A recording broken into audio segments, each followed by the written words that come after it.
Car Obsession is proudly supported by Exchange My Car, Carly and Draggy. For a limited time only, use Car Obsession 10 to get money off with Carly, and there's also a discount code for Draggy as well, which again is Car Obsession 10. All of the details are in the video description below. Hello guys, and welcome back to Car Obsession. Once again, you join me in Leo, my Mark II Leon Cupra, and in today's video I'm discussing how the first 100 miles or so have been with the Goodyear Eagle F1 SuperSport tyres.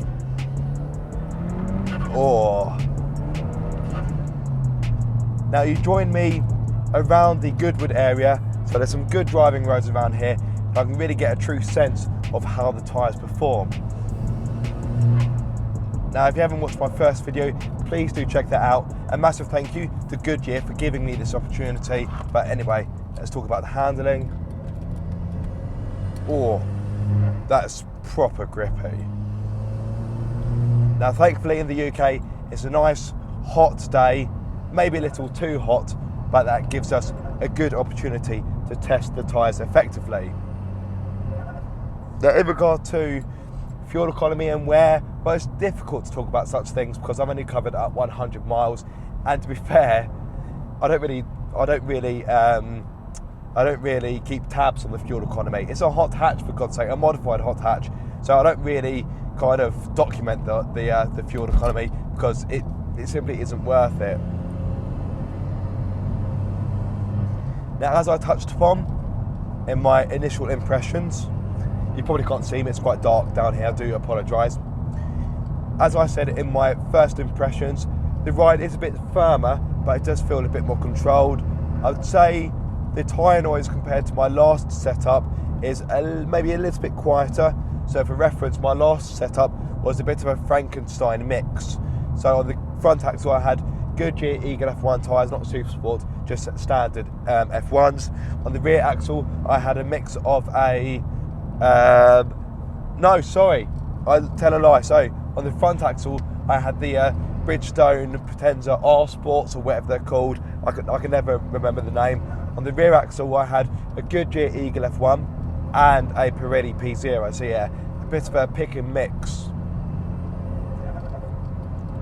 Now, so far, I have to say, I have been impressed by these tyres.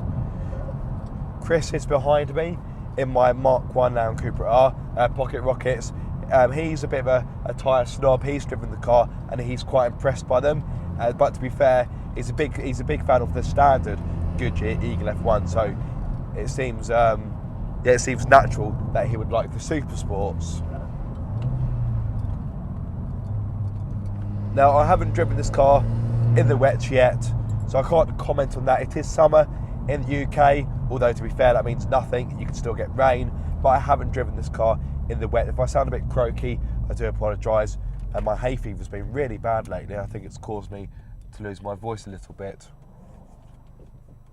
Now, another thing that Chris said when he drove my car briefly was he found that because there's more grip, the car is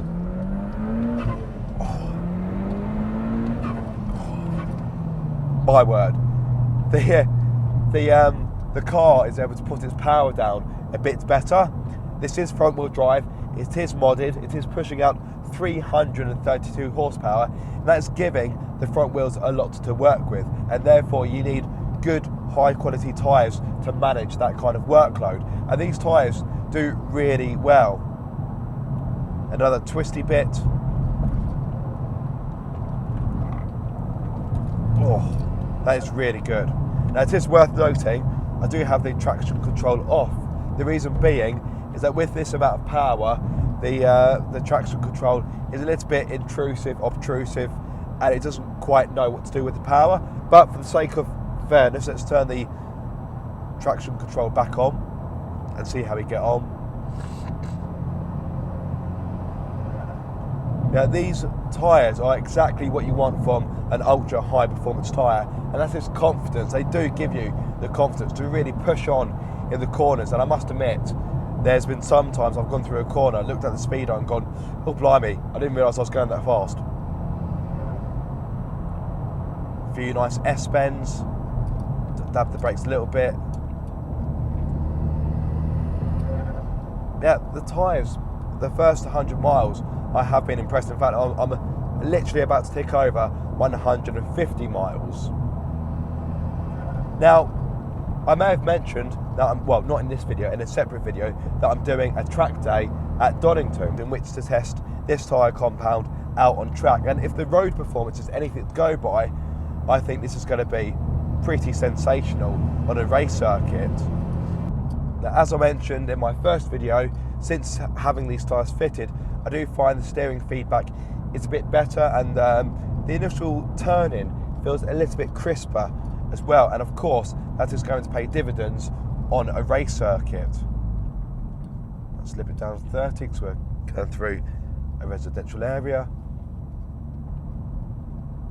And at 30 miles per hour, yeah, there is a bit of road noise which you might not be able to hear on my clip-on microphone, but it's not that loud. In fact, if anything, the noise of my keys rustling and kind of jingling in the background, I can hear that over the tyre noise. So yeah, it's far from deafening.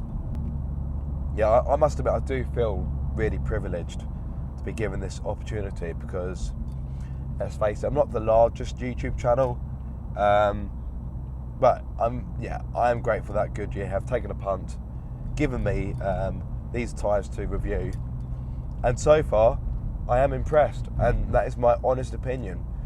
I wouldn't tell you something that I didn't believe in. I wouldn't endorse something that I didn't believe in. Negatives with the tyres, it's very difficult to point any out. As I've said, the ride is firmer compared to what it was previously, but it feels more controlled. So I'm quite happy for that trade-off, because there is a firmer ride, but there's more control to go with it. It feels a bit more composed. But hopefully I should have the, there we go, the old national speed limit signs, right. And away we go.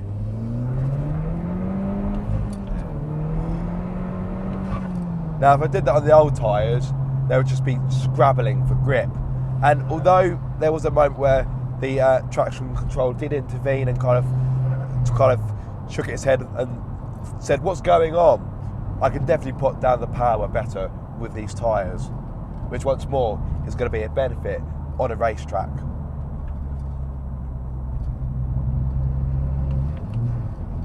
Now, if there's any questions you'd like to ask me about the tyres, whether it's my experience or if there's something in particular you would like to know, then please do get in touch. Or if you've got some more technical questions, again, do let me know and I can pass it on to Goodyear and come back to you in due course. Anyway, I'm about to head onto the A27, kind of dual carriageway road, well, dual carriageway, 3 lanes, whatever. So I will end the video there. I do hope you have enjoyed it. If so, be sure to like, comment and subscribe. If you are subscribed, don't forget to click the bell icon so you get notified every time I make a video. But until the next time, guys, be sure to keep up the car obsession. Oh, my voice is going. Far too much talking.